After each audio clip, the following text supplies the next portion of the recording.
तिथे, पण कशासाठी तुम्हाला सांगतो, मोठेपणा मिळवायसाठी नाही आम्ही इथं आलो. स्वातंत्र्याच्या चळवळीचा मी साक्षीदार आहे. स्वातंत्र्याचं आगमन मी पाहिलंय. 18 वर्षाचा होतो, 17 वर्षाचा होतो, तिरंगा हातात घेऊन स्वातंत्र्य स्वागत आला. स्वातंत्र्य आलं आणि 48 साली शहाण म्हणावं, गांधीला गोळी का घातलीत? महात्मा गांधींचा अपराध कोणता होता? गोळी कोणी घातली? का घातली? गांधींनी सांगितलं होतं की हे हिंदू राष्ट्र नाही होता उपयोगी, हे भारतीयांचं राष्ट्र असलं पाहिजे. शिवाजी महाराज हिंदू राज्य नाही म्हणाले, हिंदवी स्वराज्य म्हणाले. लक्षात घेतलं पाहिजे, हिंदवी स्वराज्य शब्द वापरला. आपण लोक ग्रामीण भागातले असलो तरी जरा विचार केला पाहिजे ना, हे काय गणित होतं? गांधींनी शेवट प्रयत्न केला. हिंदू समाजातली दुही ती अस्पृश्यता वगैरे होती. गांधींनी सांगितलं की आंबेडकरांच्या हातात आता मनुस्मृती नाही चालणार, आंबेडकरांना सांगा तुला पाहिजे सोड्याचा देश करून घेऊ, अस्पृश्यता संपलीच पाहिजे. हे काय शिवाशिवाय? आणि शहाना मला सांगायचंय, पानिपतची आठवण करणार असाल, अरे पानिपतचे युद्ध तुम्ही का हरलात? तुमच्या सैन्यात रात्री पेटलेल्या सगळ्या चुली, हा ह्याचं खात नाही, तो देश ह्याचं खात नाही, आणि तिकडून संदेश आला, इस्लाम पैगाम लेके आया है, हम लोग एक साथ खाएंगे, एका ताटात आम्ही येऊ. काय संदेश होता? युद्ध हरले ना. अरे तुम्ही युद्ध हरलात, या जातीयतेमुळे हरलात. आणि तुम्ही आज काय सांगताय? भारतात आम्ही आता नव्या निवडणुकीत पानिपत होऊ देणार नाही. पण पानिपत आणि इकडे हे बोलताय, आणि तिकडे शबरीमलाच्या तिथे बायांच्या प्रवेशात सर्वोच्च न्यायालयाने दिलेल्या निर्णयाच्या विरुद्ध निर्लज्जपणे तुम्ही निदर्शनं करतात. कुणाला फसवता? स्वातंत्र्य सहजासहजी नाही आलं बांधवांनो. इंग्रज अगदी सहज होता बोले, जा सांगितलं की जा, तसं नाही झालं. इंग्रजाला घालवायसाठी खूप गोष्टी झाल्या. रात्र जाईल, 1857चा इतिहास सुद्धा मी तुम्हाला सांगू शकेन, पण आता मी थांबणार आहे. मला तुमच्याशी एक मुद्दा तुम्हाला तुमच्या डोक्याला थोडा तुमचा आपला संवाद व्हावा म्हणून तुम्हाला बोलणार आहे. का मी एवढं तो सांगतो की हे बदला का? यांच्या डोक्यात पानिपत, स्वातंत्र्याचं युद्ध नाही. स्वातंत्र्यासाठी एवढ्या लोकांनी तुरुंगवास पत्करला नाही, त्यासाठी भगतसिंग गेला, ते काय काय काय नाही. पानिपत होऊ द्यायचं नाही. इतिहासात तरुण पोरांना रोजगार नाही आम्ही ओरडतोय, हे सांगणार आरक्षणासाठी भांडा. म्हणजे गावात जसं असतं आपल्याकडे हुशार, तुम्ही ग्रामपंचायत आपल्याला हुशारही असते. पाटलाच्या बरोबर लग्न निघालं, गावजेवांचं बोलावणं, म्हणून स्वयंपाक मात्र थोडा, मग तुला का मला तो आधी बसला आणि मागून बसला आणि त्यांनी बरं खाऊन घेतलं ना. आता आम्हाला ते जायला बोखायला लावले, इकडे करायला की आता कोळशी वाटेल मग कशीच म्हणाले, जेवल्याशिवाय कोणी जाऊ नका. हुशार पाटील या पाटलाला माहिती आहे, आणि ते सांगतात, आणि परत तो गंमत करील. इथलं मृत्यूला मनुष्य जेवल्याशिवाय मी जेवणार नाही. ही आपली जुनी व्यवस्था आहे. आपले विनोद थोडंसं चालावं, सारखं गंभीर चालावं म्हणून मी चाललो. आमचे मित्रच आहेत ते. तेव्हा तुम्हाला मला सांगायचं आहे, तुम्हाला मला विचारायचं आहे, हे देश शहा म्हणाला की पानिपत होऊ देणार नाही, म्हणजे हे काय करणार आहेत? कारण राजकारण असतात, हे होऊ नये म्हणणारे आता म्हणजे सत्ता आहे, ते काय काय करणार आहेत? ते म्हणणार मग सगळे मार्ग वापरीन. बघ काय म्हणाले, साम दाम दंड भेद. तुम्ही काय करणार आहात? नुसतं सभा भरवणार, नुसतं बोलणं करणार का कार्यकर्ते बनणार? आता इथून पुढे तुम्ही सैनिक झालं पाहिजे. विचारांची बंदूक पाहिजे, खांद्यावरची बंदूक नको. हे तुम्हाला स्पष्ट सांगतो. विचाराची बंदूक पाहिजे. आणि ते बोलायला लागले की विचारायला पाहिजे की तुमच्या डोक्यात पानिपत म्हणजे परत हिंदू मुसलमान आहे का? स्पष्ट उत्तर द्या. आणि गावात कोण राहिले आता मुसलमान? किती राहिलेत? भांडण ती आहे. पुढं म्हणालेत राम मंदिर होणारच. आता राम मंदिर होणारच बाबा, काय मंदिर रोज होत आहेत. कुठे कुठे अडवले? काय कुणाला अडवले? गावात किती गावात मंदिरं. मुंबईला गेलं की गावात आलं की लगेच माणसं मंदिरं बांधून ठेवतात. कोकणात गेले की सगळीकडे लोकांना राहायला जागा नाही, पण मंदिरं चांगली आहेत सगळे बसलेले सगळी. अडवले कोणी मंदिर? पण चाललंय काय? कौशल्याबाई कुठं बाळण झाले याचा शोध चाललाय.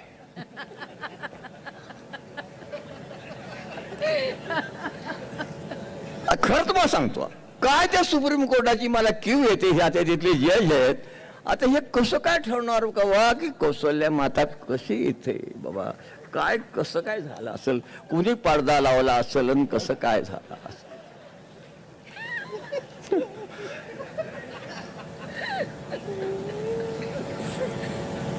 ठेवू द्या ना चांगले. बांधा काय बघ नाही, तिथंच बांधून तिथंच.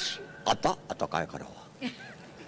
आणि मग बाकीची एवढी करायची लोक बघा कशी अडवतात. झाली मारामारी सुरुवात झालं. आज प्रश्न कोणते आहेत? शेतीमालाला भाव मिळत नाही. कांदा आणला, मी बाजारात काम करतो, मी आम्हाला तर पुढे रेट मला माहिती आहे ना. रोज माझा संबंध आहे बाजाराशी, रोजच्या रोज बघतोय. पण शेतकरी राजा त्यालाही कळत नाही तिच्याला काय करावा, काय जमन. दुष्काळ पडला बाबा, इथं काय पिकत? पण पैसा पिकतो. गोड नदीला मी गेलो तर गोड नदीचे शेतकरी भेटले, म्हणले इथं काय पिकते? इथं नाही बाबा काय पिकत, पैसा पिकतो. या देशात पैसा एवढा पिकला, पण गेला कोणाकडं?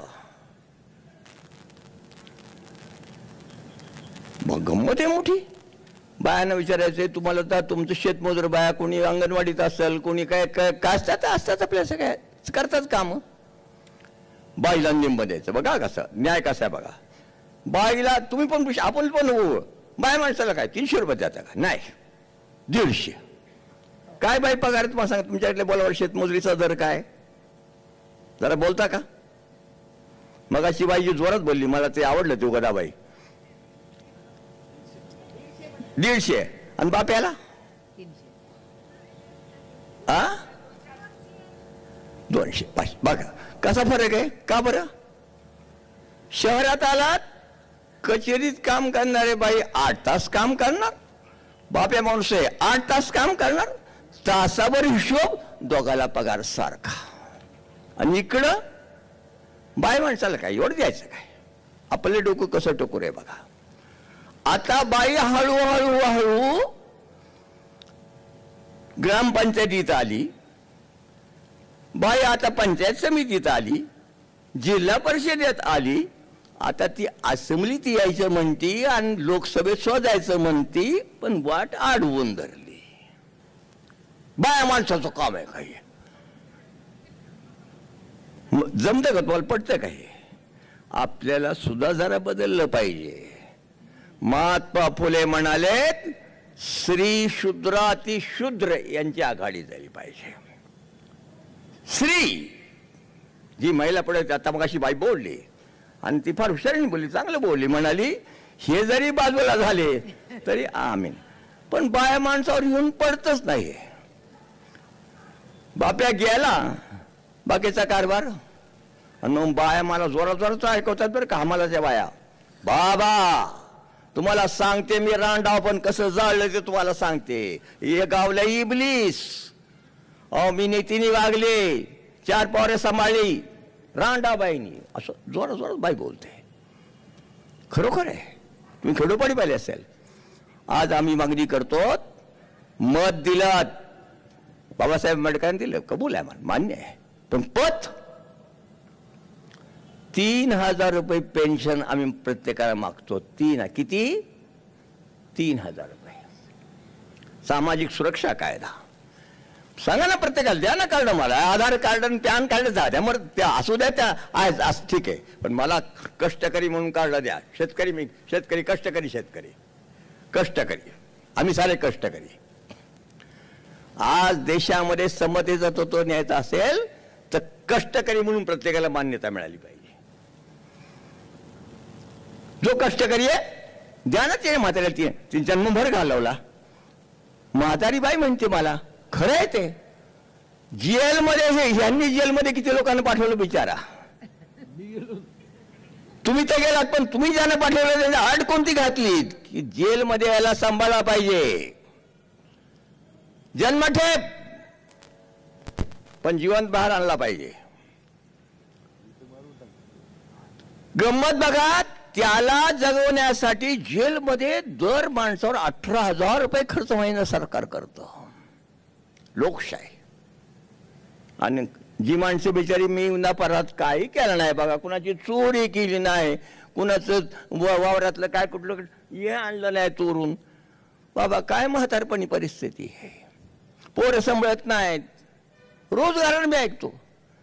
मग याच्या घरी गेले की तो म्हणतो तिकडं जा, तो म्हणतो तिकडं जा, त्याची बायकोनी त्याचं कान फुकली ती तिकडं. आता तुम्ही मला मरायची गोळी द्या, डॉक्टर मला सांगतात, मला म्हणतात मरायची गोळी द्या. बांधवांनो, आज ही भारताची नागरिक आहे ना, समान न्याय नको. अरे तुम्ही आमदार खासदारांनो तुम्ही स्वतःला एवढे पेन्शन घेतलेत, स्वतःला 50-50, 60-60 हजार रुपये जन्मावर आपल्या मुलाबाळांची सोय केली आहे, तुम्ही निवडून गेलात आणि आमचं काय केलं. तुम्हा लोकांनी आता ह्या पुढच्या वर्षात जोरात बोललं पाहिजे. आम्हाला काय मिळालं, हा तुम्ही मत मागायला आलात, पण आमची पत शेतकऱ्याच्या हमीभावाचा नाही प्रश्न सुटला, 7-12 कोरा नाही झाला, पोराला नोकरी नाही मिळाली, धरणाखाली जमीन गेली, पुनर्वसनाचं काय मिळाना. आता बघा ना भामास्केटचं काय चाललंय, काय चाललंय. तेव्हा जाऊ द्या. देशामध्ये लोकांनी संपत्ती निर्माण केली, नवसंपत्ती निर्माण झाली, पण त्या संपत्तीत आम्हाला काय. अरे जुन्या व्यवस्थित लोक म्हणायचे चोळी बांगडीचा तरी मला हाक ठेवा, बाई माणूस म्हणायचं. आज तुम्ही काय ठेवलं तर आम्हाला. आज मी तुम्हाला विचारतोय, आज खेड्यातल्या म्हाताऱ्यांची काय परिस्थिती आहे, पुरुष असू द्यात बाई असू द्यात, आणि का नाही त्यांना पेन्शन मिळावं, आम्ही का नाही पेन्शन मिळायचं. तर अशा मागण्या सगळ्या होतात. ते पुढचं आहे. मग अशी आपले अध्यक्ष सांगून गेलेत की आपल्याला केवळ ह्या निवडणुकीपुरतं गठबंधन, त्यांच्या देखत मला हे बोलायचं होतं, पण त्याला आजारसमिती गेले. आता फक्त ह्या सरकारला घालवण्यापुरतं गठबंधन नाही, तर तुम्ही राज्यावर आल्यानंतर तुम्ही काय करणार आहात. नाही तो निळू फुले सांगून गेला तसं, सकाराम पाटील गेले आणि तो काराम पाटील आले, दुसरं काय त्याचा.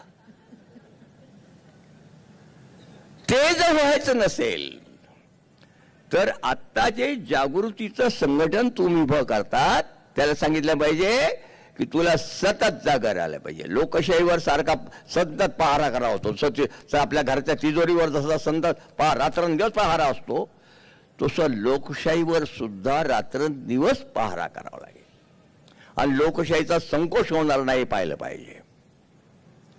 काळ बदलतो, पण ते जर नीट लक्ष नाही ठेवलं तर आज सरकारने तुम्हाला सांगतो रोज लोकशाही. आता तुम्हाला सांगितलं पाहिजे, यवतमाळला मराठी भाषेचं साहित्य संमेलन, मराठी भाषा तुकारामाची, ज्ञानेश्वराची, काय तुम्हाला सांगू, भाषेबद्दल लोक बोलायला लागले की काय विचारू नको.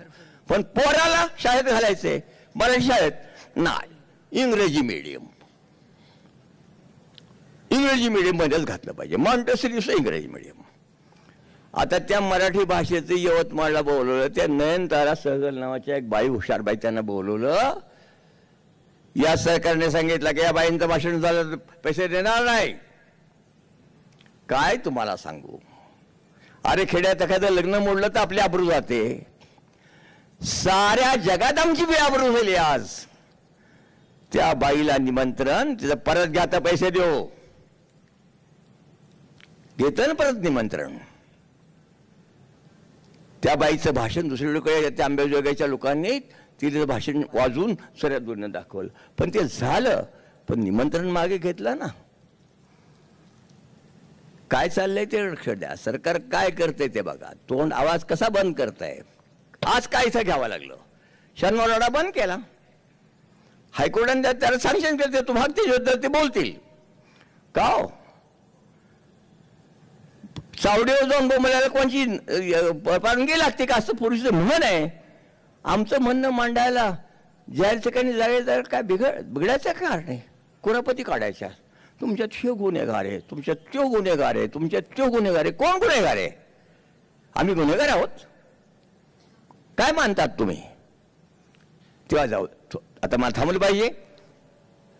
तुम्हाला एवढंच मला सांगायचं आहे, आम्ही सुद्धा ज्या गरिबांच्यात मत शेतमजूर असो, कष्टकरी असू यात काही सगळ्यांना सांगतो आम्ही की 50 कोटी आज कष्टकरी आहेत बघा. काय तुम्हाला सांगू त्यांची दायना. अरे खाणीमध्ये काम करणारी माणसं, मच्छीमारीमध्ये समुद्रात गेलेली माणसं, काय तुम्हाला सांगायचं. जाग माणसं पोट भरतात, काहीतरी करतात, तुकडे शिवतात, काही करतात. पण संरक्षण, सरकारी नोकरी लागली तरच संरक्षण. आणि आम्ही आमच्या परीने करत राहिलो तो आम्हाला नाही. हे सरकार काय यांच्या बापाचं आहे काय.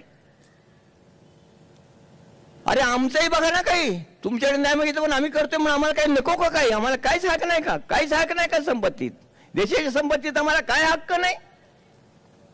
हा सवाल मी ज्या ठिकाणी काम करतो तिथं आम्ही उपस्थित करतो. असंघटित कष्टकऱ्यांची चळवळ जेव्हा चालवतो म्हणतोय तेव्हा हा प्रश्न मी उपस्थित करतो. आणि त्याला सांगतो, अरे सोडे हे धार्मिक वाद, हा जातीवाद सोडा, हे बायपांचं सोडा, जरा येऊ द्या पुढं, आपण एक हो. पण आमचं उलट आहे. काय करावं पण जातीत मारावं. आता काय करावं. बरं बा ठीक आहे, तुझ्या घरात राहू दे. ह्या मग अशी टोपी घालवाले काय म्हणतो. बरं ठीक आहे, तू टोपी घाल. टोपी घातली मी म्हणत नाही सगळ्यांनी घातली नाही. ठीक आहे, ज्याचं असेल ते करील. याला धर्मनिरपेक्षता म्हणतात, जात निरपेक्षता म्हणतात. ही तत्व घटनेमध्ये आली आणि तिने सांगितलं की ते जुनं काढून टाका. आता बाईनी बोलायचं नाही वगैरे असलं तर काढून टाका. आता हे नवं आलंय माताच्या पेठीजवळ आपल्या ह्याच्या पाटी गावात. कोणत्याही परिस्थितीत जात, वंश, धर्म, लिंग, भेद याच्या आधारावर इथे प्रवेश नाकारला जाणार नाही. आणि कोणी नाकारलाच तर तो दंडनीय अपराध ठरेल आणि त्याला सजा होईल. डिस्ट्रिक्ट मॅजिस्ट्रेटच्या आज्ञेवरून. पाटी वाचताना रोज. तेव्हा आता आपण असं करूया, ते सांगून गेले त्याच्या आणखी 2 पड पडायचं. आपली ही चळवळ जी आहे की कोणतेही सरकार येऊ दे. ते गोदाबाई बोलली ते तुम्ही जा पण आम्ही गप बसणार नाही. हा बाई तुझा संदेश मला मान्य आहे. माझं वय झालं म्हणून मी नाही गप बसणार. आपलं जमलं, तू आमची गुरुबाई झाली. काय ना तर गुरुबाई आमची. चला. तेव्हा आपल्याला कष्टकरी म्हणून, सर्वांना कष्टकरी म्हणून, आम्ही कष्टाशिवाय आम्हाला जगता येत नाही. आम्हाला कष्टकरी म्हणून न्याय मिळाला पाहिजे. मत आहे पण पत मिळाली पाहिजे. आणि त्यासाठी निवडणुकीचा माध्यम होईल. सरकार बदलो पण येणाऱ्या सरकारने मग ते शरद पवारचं इकडे येऊ द्या, याचा आणखी कुणाचं येऊ द्या, त्यांना सर्वांना आम्ही सांगणार बाबा ते तुम्ही सरकार बदला पण आम्हाला जर न्याय मिळाला नाही तर तरुण पोरांना मला सांगायचंय. आता तो आणखी कार्यक्रम वाढत आहे, मी वाट थांबत नाही. त्यांच्या रोजगाराबद्दल सुद्धा आज जशी यांनी परिषद घेतली तशी एक रोजगार परिषद घ्या. आपल्याला सांगायला लागेल की नव्या अर्थव्यवस्थेत तरुण मुलांना, शिकलेल्या पोरांना, बिनशिकलेल्या सगळ्यांनाच आम्ही काम कसं देऊ आणि काम कसं देता येईल, कुठून भांडवल आणतील, नवतंत्र कसं आणता येईल. आता ही गोष्ट बघा, ही गोष्ट हातातली, तुमच्या हातातला मोबाईल सगळं परदेशातून, पोरांचं खेळणं चायनामधून, अंगातले कपडे बांगलादेशातून. अरे या देशात काय काय काय वांज बिल आहे काय हा देश?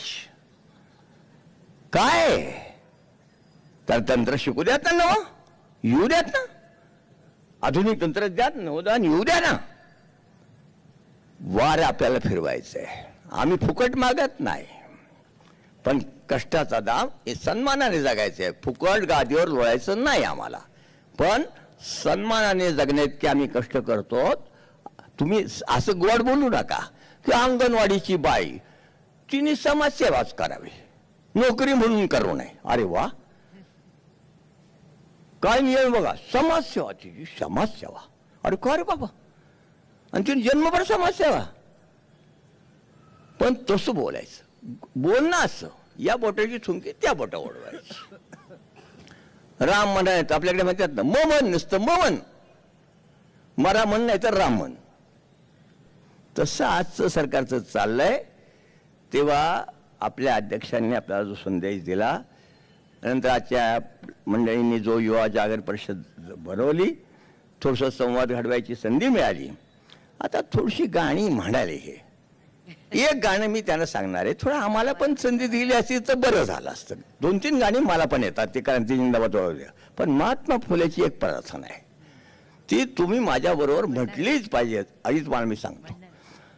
ती कोणती आहे? ती घरोघर म्हटली पाहिजे.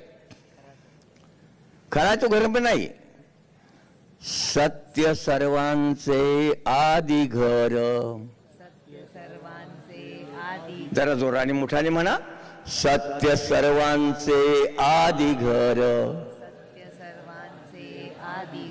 सर्व धर्मांचे माहेर. जगा माझी सुख सारे, खास सत्याची ती पोरे. सत्य सर्वांचे आदी घर, सर्व धर्मांचे माहेर. सत्य सुखाला आधार, बाकी सर्व अंधकार. आहे सत्याचा बाजोर, काडी भंडाचा तो नीर. सत्य सर्वांचे आदी घर, सर्व धर्मांचे माहेर. सत्य आहे ज्याचे मूळ,